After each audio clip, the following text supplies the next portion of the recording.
have the green flag at the back. The race getting underway. And it's Andrew Jordan on pole position. He has not quite made, or has he made the best of the starts? He's just about going to squeeze ahead of Jeff Smith into target for the first time then. So it's Andrew Jordan leading, Jeff Smith second, and that's the driver in third place. It's Aaron Smith, that is, I think, who's spinning around. He's somehow got it pointing in the right direction. He's taken one car off with him, though, who's gone straight on at the banking. I think that was Aaron Smith that was the spinner, but who is going to be leading by the time they come back to Church Corner then? We'll try and pick up the leader.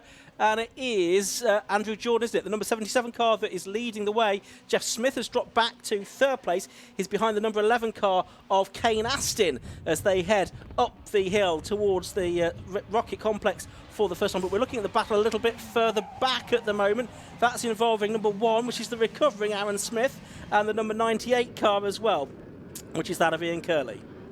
I'm still trying to recover from that ridiculous save that we've just seen from Aaron Smith going into the banking. I think it was Rupert Deeth who went off in avoidance, but I don't think they ever made contact. No. Aaron Smith just was in the process of gathering together an insanely good 360-degree spin, and Rupert Deeth had to take to the grass to avoid contact, but that was remarkable stuff, and Aaron Smith is still going to come through at the end of the opening lap inside the top 5. That is outrageous. Off the final corner to go then. Jordan leads the way, Astin second, Jeff Smith 30, and Curley fourth, and Aaron Smith there in fifth position. There is that battle for fourth place, but Aaron Smith can count his lucky stars that he's even still in this race. Yeah, absolutely right. He's done so well to keep it on the island, literally, and be running still in fifth position at the moment. So Andrew Jordan it is that leads the way then by 0.8 of a second, the 2021 champion. But here's the fight going on. Aaron Smith is not content to settle for fifth place. He wants to get fourth place back from Ian Curley as well. Ian's a multiple champion as well. In particular, in the late 1980s, had 2 Miglia titles in a row in 88 and 89. And Aaron Smith has also been a champion in the Mini 7 Racing Club. He is trying to get a look upon the inside there, but he couldn't quite make it work. Well, except out wide went Ian Curley up at the top of the hill, so Smith has gone through. Curley outbraked himself quite a long way going into Rocket. Ian Curley, of course, one of 3 former British touring car drivers on this grid, because Ian himself had a stint in the BTCC back in about 2005, I seem to recall. Probably about the time that Andrew's father Mike was debuting in the BTCC as well. That would have been about the same year. Yeah, Ian Curley, as you said, had a huge amount of experience elsewhere before and since then. Can, though, Aaron Smith now drag that pair up onto the terms with the top 3? That's the question. Well, you wouldn't bet against it, would you? They're not that far ahead. About 1.2 seconds is the gap between Jeff Smith in third, who's just set the fastest lap, and Aaron Smith now up into fourth position. There you can see that leading group heading through the banking, and I don't think it will be long before Aaron Smith turns that into a 4-way fight for the lead. No, I mean, he is a 4-time champion. He was the champion last year, but also at 18, 19 and 20 as well. Aaron Smith has been the champion in the Mini Miglias. There's arguably more competition than ever he's faced in the Mini Miglia Championship this year, including from the likes of Andrew Jordan, who's under pressure here from Kane Astin, who's gone past him at the kink, but he's going to lose out, I think, under braking for school. You've got Jeff Smith up on the inside of both of them as well. Cocking up onto 3 wheels there was the Kane Astin car, as you often see in mini racing. And after all of that, the orders didn't change, but Aaron Smith is easing a little bit closer to them, and Andrew Jordan has pulled out about 4 mini lengths over them as he turns his way through Peel Corner. Ian Curley is going with them as well. There's a bit more of a gap back then to James Cuthbertson, it is, who's running in 6th place in the number 37 car. He's 1.7 seconds behind, but it's almost 5 for the lead here, Andy. That's a cracking shot, that, isn't it, as they come down the hill with that left rear wheel bouncing around in the air, and then they fling the cars into the right-hander before accelerating back through the final left-hander across the line. The top 3 covered by half a second after the first handful of laps of racing. And is this a challenge maybe being made by Kane Astin now? Looks for a wide line into the banking to try and cut back to a late apex and carry that momentum down towards Church Corner. Doesn't really want to make the move into Church. It's all about timing the run right here, not getting too close on the way into the right-hander, but then firing the car out onto the school straight and using that slipstream to attack. Here he comes then. He's less than a mini's length behind, gets the slipstream. Which side of the road will he go? He's going to look to the left, but Andrew Jordan has that one covered, and the 2013 British Touring Car Champion, I think, will retain the lead of the race for now. Kane Astin and Jeff Smith, though, both dancing around under braking, and somehow they all get it stopped for Rocket. Aaron Smith, though, very much with them now. He is. Ian Curley not quite on their tails, is he? But he's not too far behind. But Aaron Smith, do not rule him out of being a race winner here, even in spite of those antics at the banking on the opening lap of the race. So it's Jordan leading, it's Aston second, Jeff Smith third, Aaron Smith in fourth place, then a bit of a gap back to Ian Curley in fifth position. This is only the second time that the Minis have come here to race at Anglesey. They were here at the end of 2022 when the lap record was a 1:17.787. We've already got underneath that. Jeff Smith's 1:17.640 is a lap record. Yeah, perfect conditions really for fast laps. It is warm and dry, but not too warm, so the track should have plenty of grip in it. Is Aaron Smith going to be able to find some grip around the outside line at the banking to move up into third position? Well, he didn't go around the outside of Jeff Smith, but certainly came off the corner more quickly than the third place man.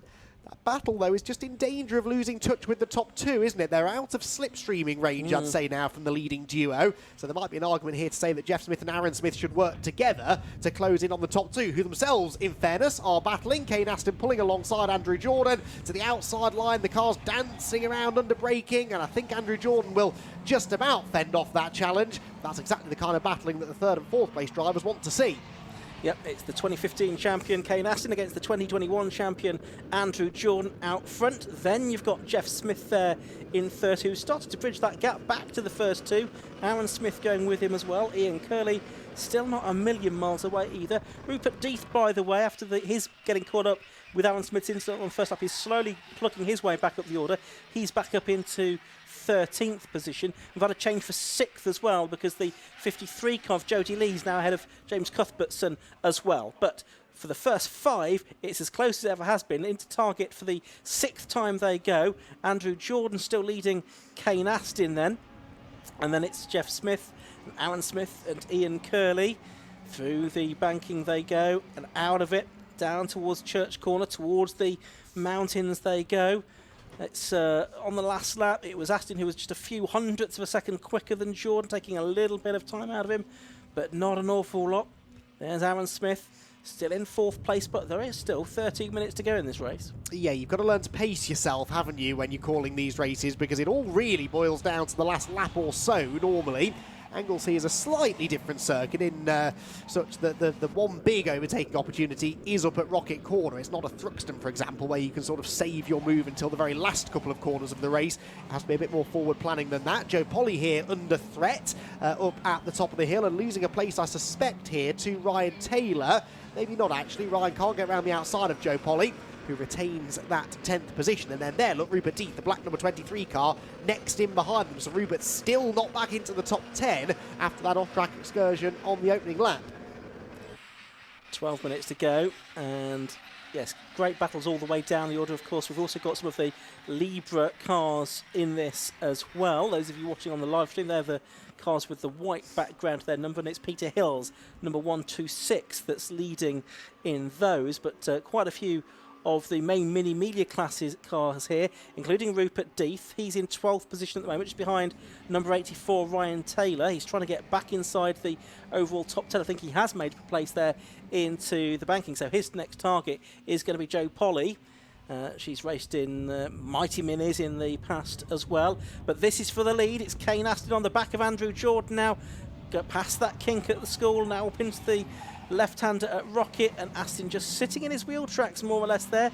Jeff Smith, who's a 3-time Mini 7 champion, has got back on their tail as well. 19, 20 and 21, the 3 years in which Jeff Smith took the Mini 7 title. We'll see them out later on, but he's racing the more powerful Mini Mealies this year. Kane Aston is enormously out of shape. Didn't lose a position, but he has lost a bit of time to Andrew Jordan. Yeah, that cost him some momentum through Peel Corner, didn't it? But these are such short wheelbase and very stiffly sprung cars in the rear. They are quite lively on corner entry. And Kane Aston demonstrating that beautifully there. He'll close back in on Jordan, though. I'm convinced that is, for the time being, a very healthy 0.6 of a second lead that Andrew Jordan enjoys. But I'm fairly certain that Kane Aston will be able to overcome that deficit before too much longer. Across the line they go once again, then up towards Target Corner, and there Colin Peacock, stalwart of the Mini Miglia Championship, running in 8th position at the moment. This is the number 37 of Cuthbertson just ahead. James Cuthbertson, who started 10th, so he's gained a few places from where he started, leading a big string of cars through the banking. The back of which, I believe, is our Libre class leader, Peter Hills. Perhaps just off the back of this group, but Peter Hills leading in the Mini Libre class by some distance for the time being. and has been there since the start. As the overall leaders turning their way through, the left-hander Rocket still in that same order of Andrew Jordan, Kane Aston, Jeff Smith and Aaron Smith as they make their way towards Peel now. Ian Curley now about 3.5 seconds behind this group of cars. He was a Mini 7 champion as well, wasn't Ian Curley, before he was a champion in Mini Media, but so many of these drivers just do all of their racing pretty much within the Mini 7 Racing Club. Obviously people like Andrew Jordan and Jeff Smith are an exception to that because they've, and Ian Curley, as you've said, have British Touring Car Championship experience as well. But there's something about Mini 7 racing and Mini Media racing that keeps drivers wanting to come back and do it again and again and again. And Andrew Jordan's a great example of that. He's gone off and racing the British Touring Car Championship, but he's come back to club racing, often racing with his dad as well. Mike Jordan, who was out at Thruxton the last meeting. Of course, Andrew started his career in rallycross, didn't he, before he got involved in the British Touring Car Championship. I think he did that as soon as he was able to, at about the age of 16. But here we've got him leading this Mini Media race for much longer because Kane Aston having another look, door sort of being invited there for an entrance for Jeff Smith. He was just kind of left ajar and thought Jeff Smith was going to try and make something of that, but he's been unable to do so just yet. These four cars so evenly matched. They've all been laps in the low 118s and 117 in the case of Jeff Smith, but problems there for number 53. That's Jody Lees. That's the car that was in 6th position. Some smoke, but from where?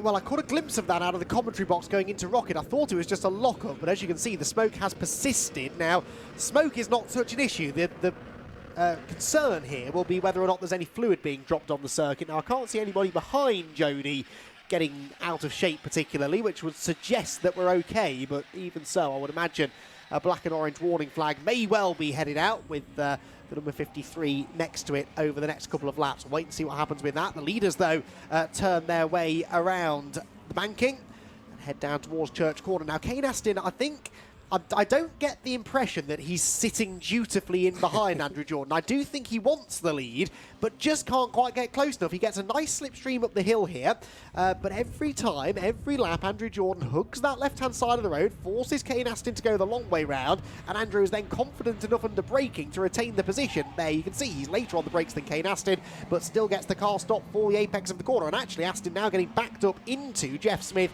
and Aaron Smith sitting behind. So if Aston's going to get the lead here, he will have to try something a little bit different. Maybe try a move into the banking or just try and get Andrew Jordan offline, because simply relying on that slipstream up the back straight, so far at least, is not working. It's not. I should tell you, it's now equally close in the Libre class battle as well, because Josh Evans has done most of the winning in that class this season. He's been 4 times a winner. He's now within 0.4 of a second of Peter Hills as well. So that's the 126 car for Peter Hills. 4.274 is Evans. So we'll see if we can pick that up at some stage in this race. Here's a battle just outside the top 10. Sean King, Phil Bullen-Brown, who's been a podium finisher this season, both involved there. Well, certainly top 6 finisher, Phil Bullen-Brown, during the course of this year. There is Jeff Smith and Aaron Smith. There is Kane Aston. So there is just a little bit of a gap between the first pair and the second pair of cars. About 6 or 7/10 of a second between them at the moment. About to head up to School Corner as well. But those, I think, Andy, the 2 leaders in the Mini Libre class. That's the blue and the green cars that we're looking at. So that's the car of Josh Evans, yes, in the 474 car, just behind Peter Hills in the 126 machine. So that is the battle for the Mini Libre class lead. This is a more open set of regulations, but it's still A-Series engined minis. A good battle bit further up among 2 other cars with a similar colour balance as well. That's for the final position inside the top 10. Sean King and Damien Harrington. And it's Harrington in the ascendancy in that position at the moment. So this is for 10th and 11th place. Also involved there is the number 5 car, which is Fulham Brown, and 84, which is Ryan Taylor as well. Yep, down through the corkscrew they head then, and right at the back of that group, if I just detach from that group here, coming into shot, are your top 2 Libre class cars. So yeah, Josh Evans closing on Peter Hills, bringing Tony LeMay with him. Tony, though, of course, not running in the Mini Libre class. But can he get close enough, Evans, to have a go? Well, that time around, Evans was fractionally the quicker, about 3/10 in fact quicker than Hills. And so the gap creeping down a little bit further. By the way, we've lost into the pit lane. Apologies if you've mentioned this already. Jody Leese, who we saw smoking earlier on, Jody in the pit lane. And there does appear to be a trail of fluid, potentially, that followed that car down the pit lane. So a good call bringing that car in. Hopefully hasn't left too much fluid out on the track. Hot Dog Hills is still ahead at the moment, 126 ahead of 474 Josh Evans. Yeah, Evans has won 4 times so far this season. Peter Hills has had 4 podiums, but yet to have a win this season. So he'll be desperate to try and cling on here from the 474 car of Josh Evans. The leaders overall, by the way, just going back into our sights to complete another lap with just over 4 minutes of the race left to go. There's no change in the order amongst those cars at the moment.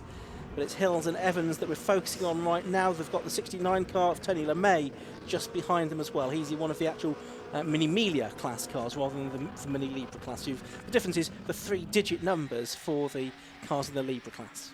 Yes, helps you pick them out a little bit more easily, and Peter Hills not really picking out an apex there through the corkscrew, ran a bit wide, so Josh Evans does have a bit of a run, but hasn't been able to find a way through. Right, 3 3/4 minutes to go, and Kane Aston could not be any closer to the back of Andrew Jordan's car through Church, but I still think he's getting too close. It means he's not really carrying any momentum onto the back straight, and even with a slipstream, and we know that these cars slipstream well, he's not able to get alongside. I really do think, and it's easy for me to say from the commentary box, I know, that if he just held back a little bit more into Church, carried the speed off the corner, he could probably get a bit more of a run up the hill. But hey, Kane Aston has won more of these races than I have. We'll wait and see what he decides to do on the last lap, because ultimately, Ian, that is when the decisive move will be made. I was just wondering whether you're going to be sort of going out into the paddock later on and giving him the benefit of your advice. No. Oh, that's a problem for 89.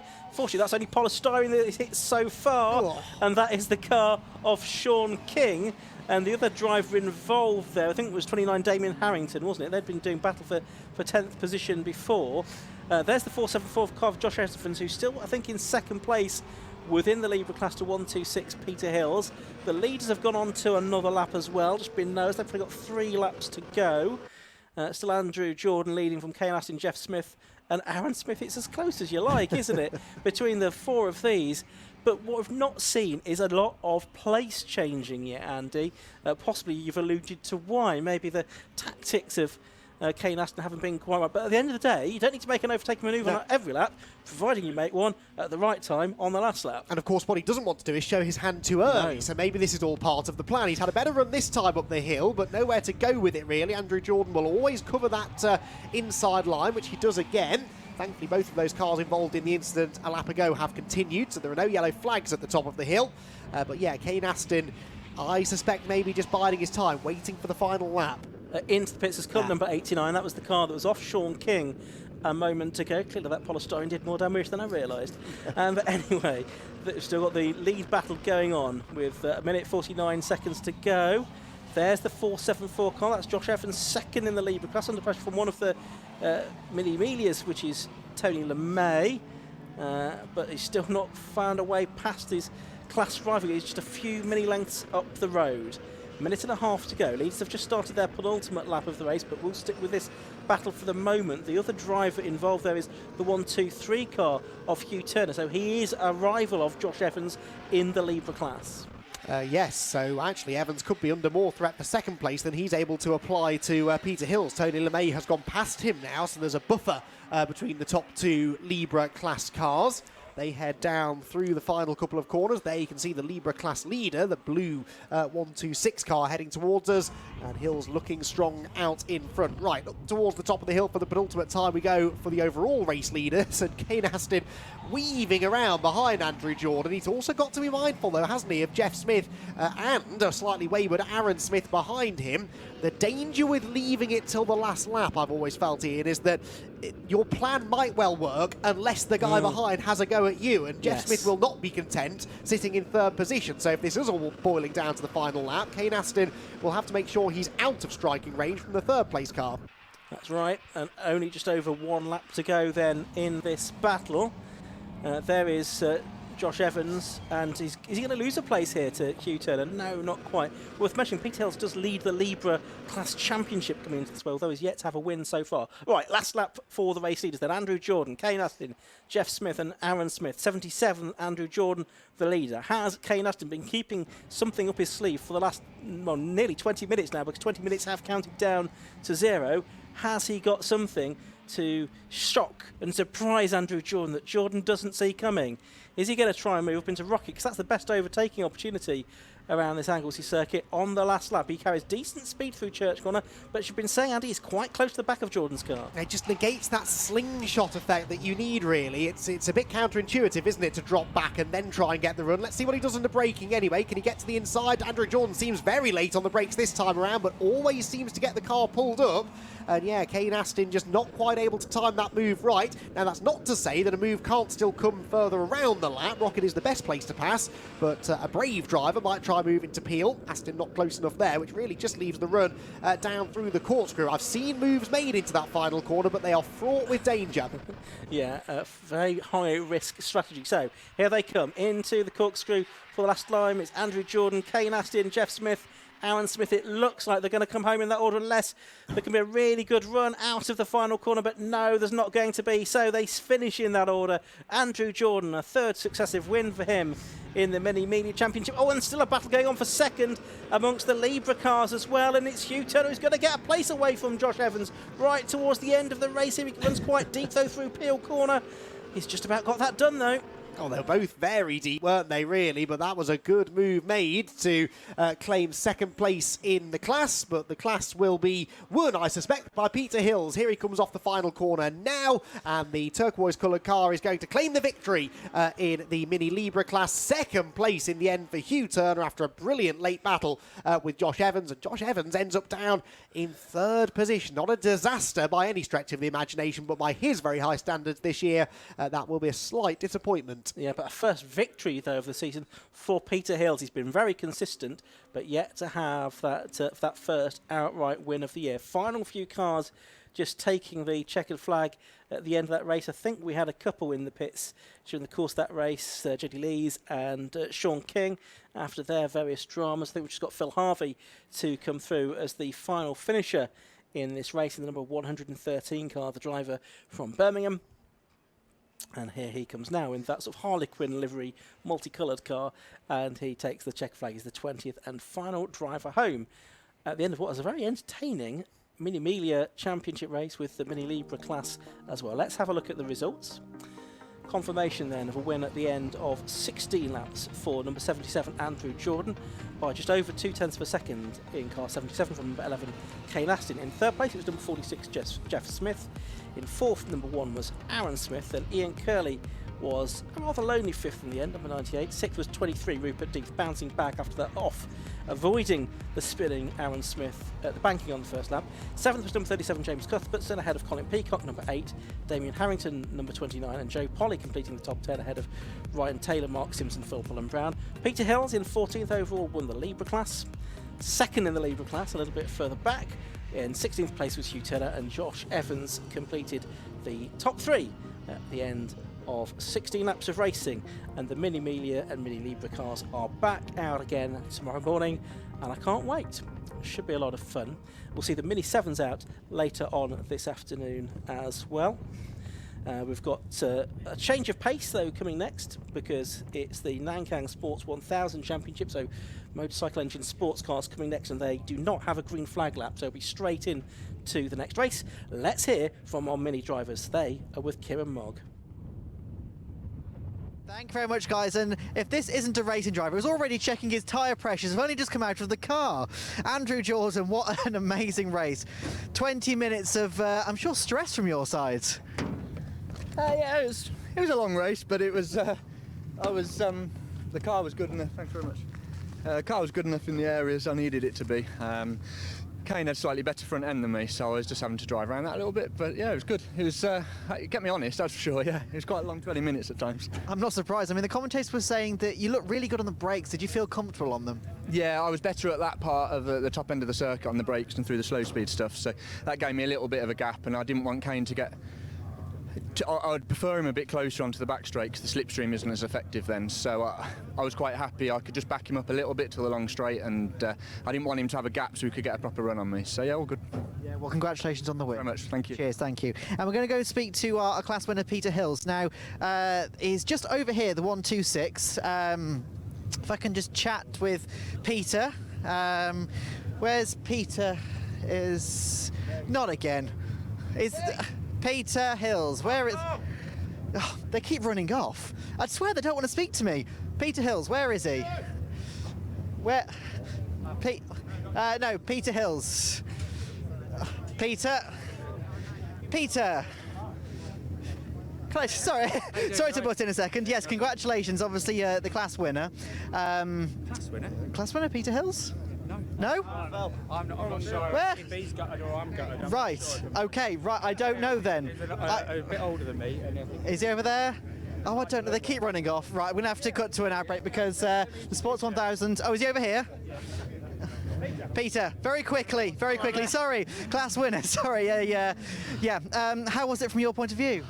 Intense. That was my first win this year, and it was something I was boiling up to, and I was just like, I was so nervous, but I had pole, and I might just turn it into a win. But the pressure from Josh coming off the back of the grid was just intense, and I just said, don't mess up. When's the last lap board coming out, please? So that was, loved it. Let's go again tomorrow, hopefully. Thank you. Yeah, no, thank you very much, and congratulations on the win. Thank you very much. Cheers, thank you. Now, we've got the sight and the sounds of the Sports 1000 category coming up next. See you in a second.